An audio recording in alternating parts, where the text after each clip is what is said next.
La chronique ciné avec JPL.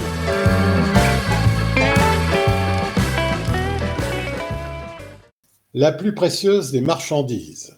Hommage au juste. Michel Hazanavicius a décidé d'adapter le conte éponyme de Jean-Claude Grimbert.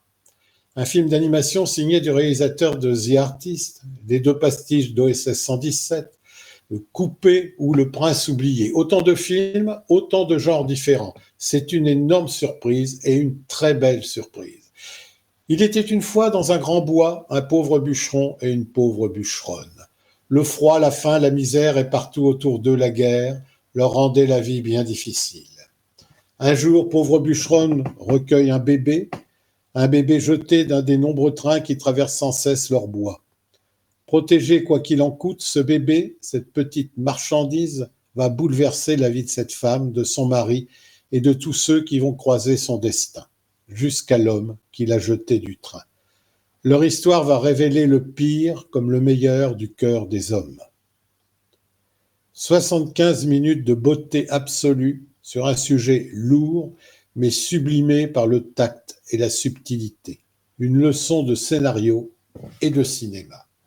Parce que son histoire personnelle est intimement liée à la Seconde Guerre mondiale. Il est issu d'une famille de juifs d'Europe de l'Est. Michel Hazanavicius a longtemps refusé de faire un film sur la Shoah.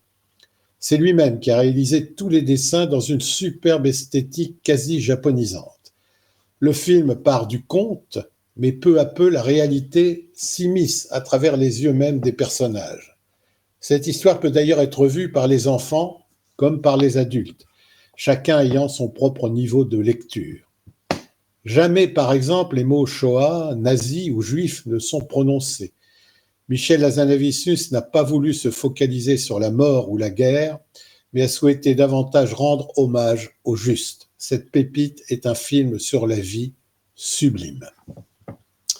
Le régal est parfait quand on sait que ce sont les voix de Jean-Louis Trintignant, décédé en juin 2022, qui fait ici sa dernière apparition vocale, si je puis dire, Dominique Blanc, Grégory Gadebois et Denis Podalides qui soutiennent les images. Sans oublier la superbe musique d'Alexandre Desplat qui sublime l'ensemble.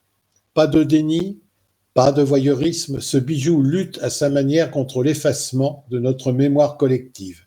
Étonnamment oublié par le jury de Cannes, voilà un moment bouleversant de cinéma à ne manquer sous aucun prétexte.